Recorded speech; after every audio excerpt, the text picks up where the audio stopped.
let's go ahead and talk about the WNBA Draft. So, obviously, the number one pick in the draft was Caitlin. Like, no question about it. There was not going to be a single question about who the first pick in the WNBA draft was going to be. It was clear cut that Caitlin is the best player out of this entire draft class. And this draft class as a whole, it's been compared, like, if you want to make an NBA comparison, they've compared it to the 2003 draft class that had Dwayne Wade, LeBron James, Carmelo Anthony, Chris Bosh, that had all of these great players. And I honestly, I feel like that's really the best comparison that you can get when you're comparing WNBA to NBA in terms of draft class, because they do have the potential to make an impact on the game and in a very crucial time where women's sports is women's basketball in particular is sort of reaching its peak. And it could go even higher, assuming that if we all just pitch in and help, which is about her contract. So I mentioned earlier that I was going to talk about her contract, a little bit about it, but she's not getting paid that much money whatsoever. I'll pull up the contract details right now because I honestly, I haven't memorized them off the top of my head. So, Caitlin's contract, real quick. And let me just hurry up and open this. So, she signed a 4-year contract with the Fever worth $338,000, which is way, way less than what she would have been making if she would have joined the Big Three and taken up Ice Cube's offer. But obviously, this is really, this amount of money that she's making with how skilled she is, a lot of fans were sort of, they were really upset. And I find it very odd how the exact same people that are upset about her contract are the exact same people who don't watch WNBA basketball and don't help the league generate the revenue that it needs in order to even pay these athletes that much money. Because this has been a problem for the longest time. They just can't generate revenue because nobody's interested. But now that Caitlin Clark joins, everyone all of a sudden is interested and everyone thinks, oh, she should be paying more. The change is going to happen like this in an instant. It's incredibly hypocritical, and I really don't like it because it's this is a process. And the women weren't going to get paid until Caitlin Clark got into the league because she draws in an audience, and that's exactly what the WNBA was missing for the past several years since it was made. They did not have a wide variety of stars to be able to market the game around, and nobody was interested in them. So Caitlin Clark joining in, now people have something to be interested about, and now the league can generate the revenue that it needs. And obviously, is it fair? No. But unfortunately, us, meaning the viewers and people who like basketball, we didn't do anything to help the WNBA in that situation. So it's it's on us, if anything. It's not really on any of the organization. It's not really on the WNBA. It's mainly on us because we don't pay attention to the games. So if you're going to take anything out of this section, go watch the women's basketball games. Go watch women's sports because I feel like they deserve it. And it's just, I really don't get it. I genuinely do not understand it. But let's move on with the rest of the draft. So at number 2, Cameron Brink got drafted by the LA Sparks, and she came from Stanford. She led the country in blocks this season with 3.7 per game, and she has the length, she has the mobility, and the instincts to be a great defensive player in the WNBA. Very, very valuable pick coming in from the Sparks.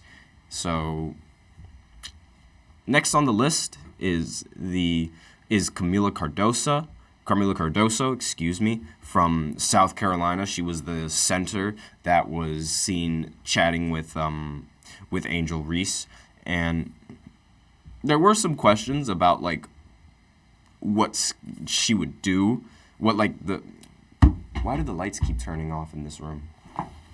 There we go. It's like, it's automated, so it's like it knows like whether or not there's somebody in the room. I mean, like there's clearly somebody in the room. I don't understand why the lights just keep turning off. But regardless, so she was named the most outstanding player in the Final Four earlier this month after leading South Carolina to the national championship.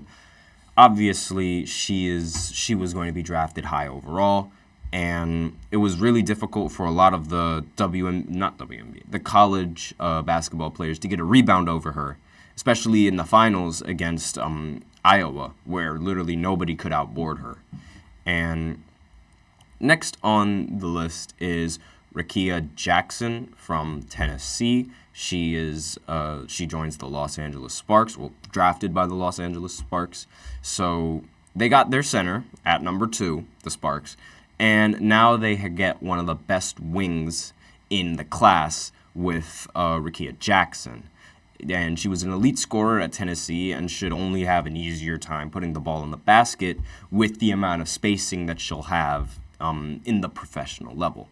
So let's just move down upon the list of much more like, I don't want to say much more well-known players. I guess, yes, I feel like that's the right word. So at number 7 overall, Angel Reese got drafted to the Chicago Sky. So this is kind of funny because at number 3, if you remember correctly, I said Camila Cardoso got drafted by the Chicago Sky. And now here is the Chicago Sky getting Angel Reese, who is also a center/power forward that could also get rebounds and is also a very dominant force in the paint. And these two clashed heads against each other in the, they clashed heads against each other in the regular season at one point because Angel Reese was, since she plays the same position as Camila Cardoso, and since Angel Reese is a talker, they butt heads. They had their little beef, and they always seem to match up against each other. Now they're finally like on the same team. And one of my friends actually texted me earlier that this is like David Robinson and Tim Duncan on the Spurs, where nobody is going to be able to outboard either of those two on the glass. And so it's really going to be interesting how they play together, because they're always used to matching up against each other. It's going to be very interesting to see how they play together.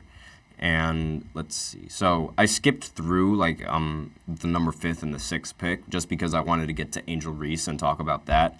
But J.C. Sheldon from Ohio State got drafted 5th overall by the Dallas Wings, and they said the team would. The Wings said the team would be drafting like for the need at this point in time, and it's no surprise that they went with Sheldon at number 5. She's an active perimeter defender with elite catch-and-shoot three-point percentage. She shoots 51% on open attempts in the NCAA season, and she will help address like the biggest needs that the Wings need, like the Dallas Wings, because it's she does provide the defense and she does provide the three-point shooting. So it's like, what is there not to like about someone who plays defense and can shoot threes at a high clip? The Washington Mystics picked Aliyah Edwards as the 6th overall from UConn.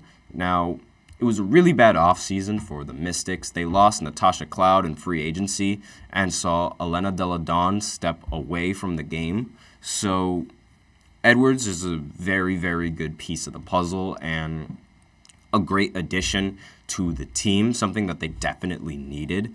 And she's versatile, she's efficient, she's athletic, she works hard, and 9 times out of 10, any woman that plays basketball at UConn, they're always prepared for the WNBA. Like, UConn's women's basketball program is phenomenal.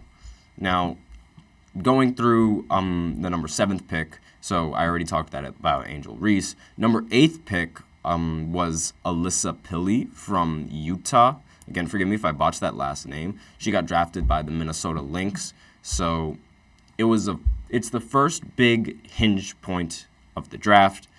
Like, we really knew like what they would do, especially after trading back like the pick Pili is an extremely talented offensive player who shot 40.4% of her attempts from downtown, including 46.7 on open catch-and-shoot looks.